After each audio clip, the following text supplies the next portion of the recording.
नमस्कार साथियों, मैं हूं चिरंगी। आपका स्वागत करता हूं मेरे YouTube चैनल चिरंगी क्लासेस में। साथियों, आज के इस वीडियो में हम छत्तीसगढ़ की सामान्य जानकारियों को देखेंगे। तो चलिए बिना देरी के क्लास की शुरुआत करते हैं। तो सबसे पहले हम छत्तीसगढ़ के राज्य के गठन के संदर्भ में देखेंगे। तो छत्तीसगढ़ राज्य की स्थापना 1 नवंबर सन 2000 को किया गया था, जो 26वें नंबर के राज्य के रूप में बनाया गया था। छत्तीसगढ़ को मध्य प्रदेश से अलग करके बनाया गया था और छत्तीसगढ़ मध्य प्रदेश में लगभग 44 सालों तक रहा था।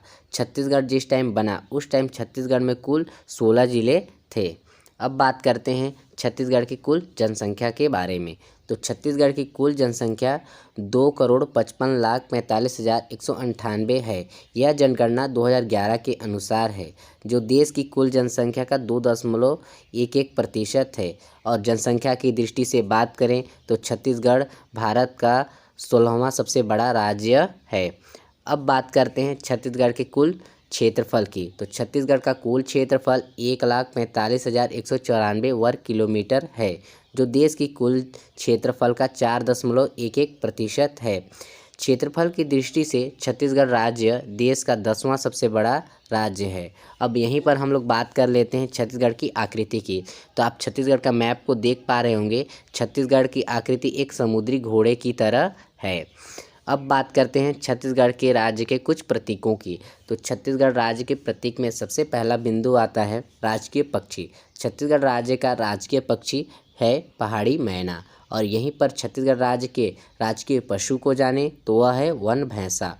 वहीं पर छत्तीसगढ़ वृक्ष की बात करते हैं तो वह है साल। और यहीं पर देखते हैं कि छत्तीसगढ़ की राजकीय भाषा क्या है, तो वह है छत्तीसगढ़ी। अब बात करते हैं छत्तीसगढ़ के नामकरण के संदर्भ में। छत्तीसगढ़ के नामकरण के संदर्भ में हम जानते हैं कि विभिन्न काल में छत्तीसगढ़ को विभिन्न नामों से जाना जाता था। तो देखते हैं कि इन्हें किन कालों में कौन कौन से नामों से जाना जाता था। छत्तीसगढ़ को प्राचीन काल में दक्षिण कौशल के नाम से जाना जाता था। वहीं पर उसके बाद आता है वैदिक काल और रामायण काल। तो इन दोनों काल में भी छत्तीसगढ़ को दक्षिण कौशल के नाम से जाना जाता था। आगे चलते हैं, हमारा आता है महाभारत काल। तो महाभारत काल में छत्तीसगढ़ को कौशल या प्राक कौशल के नाम से जाना जाता था। हमारे काल में उसके बाद अगले चरण में गुप्त काल आता है। गुप्त काल में छत्तीसगढ़ को कौशल या दक्षिणापथ के नाम से जाना जाता था। गुप्त काल के बाद आता है मुगल काल। मुगल काल में छत्तीसगढ़ को रतनपुर के नाम से जाना जाता है। मुगल काल के बाद आता है ब्रिटिशों का साम्राज्य आ जाता है। तो ब्रिटिश काल में छत्तीसगढ़ को महाकौशल के नाम से जाना जाता था। वहीं पर अगर बस्तर का प्राचीन नाम को देखें तो बस्तर को चक्रकोट, दंडकारण्य और महाकांतार के नाम से जाना जाता था। अब बात करते हैं छत्तीसगढ़ के नाम के संदर्भ में। छत्तीसगढ़ का नाम छत्तीसगढ़ क्यों पड़ा, इसके पक्ष में विद्वानों में क्या क्या मतभेद है उनको देखते हैं। तो छत्तीसगढ़ के नाम में कई सारे विद्वानों का बहुत ज़्यादा मतभेद है। तो उसमें से सबसे पहले एक विद्वान थे वेलगर। इन्होंने यह बताया है कि बिहार की एक जनश्रुति के अनुसार जरासंध कोई एक राजा था, जिसके काल में 36 चर्मकार परिवारों ने मिलकर जरासंध के राज्य से अलग होकर यानी उससे दूर हटकर एक नए राज्य की स्थापना की, जिसमें 36 घर थे और यही 36 घर कहलाए, जिसे आगे चलकर छत्तीसगढ़ का नाम दिया गया।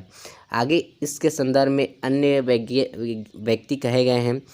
एक विद्वान थे हरिलाल, जिनके अनुसार कलचुरी को चेतीसगढ़ कहा जाता था, जो बाद में यही नाम चलकर छत्तीसगढ़ नाम से प्रचलित हो गया। आगे एक अन्य विद्वान थे लाल प्रद्युम्न सिंह। उन्होंने यह लिखा है कि प्राचीन काल में छत्तीसगढ़ विभाग में 36 राज्य करते थे और ये 36 राज्य के लिए एक एक राजधानियाँ थीं, यानी 36 राजधानियाँ थी और प्रत्येक राजधानी में एक एक गढ़ था, जिसमें छत्तीसगढ़ होने के कारण इसका नाम छत्तीसगढ़ पड़ा। एक अन्य मान्य सूची के आधार पर भी कहा जाता है कि छत्तीसगढ़ का नाम छत्तीसगढ़ क्यों पड़ा, तो उसको देख लेते हैं। तो छत्तीसगढ़ का नाम छत्तीसगढ़ इसलिए पड़ा क्योंकि शिवनाथ नदी के उत्तर में कलचुरियों की रतनपुर शाखा थी और रतनपुर शाखा में टोटल 18 गढ़ थे, तथा इसके दक्षिण में आ जाते हैं तो दक्षिण में आने पर एक कलचुरियों की शाखा थी रायपुर शाखा। इस शाखा में भी कलचुरियों के लिए 18 गढ़ थे। इन्हीं 18 गढ़ की वजह से छत्तीसगढ़ का नाम छत्तीसगढ़ माना जाता है और सबसे ज़्यादा प्रचलित भी यही एक मान्य सूची ही है। साथियों, ये रहा आज का सेशन। आपको कैसा लगा वीडियो के कमेंट सेक्शन में कमेंट जरूर कीजिएगा। मिलते हैं अगली वीडियो।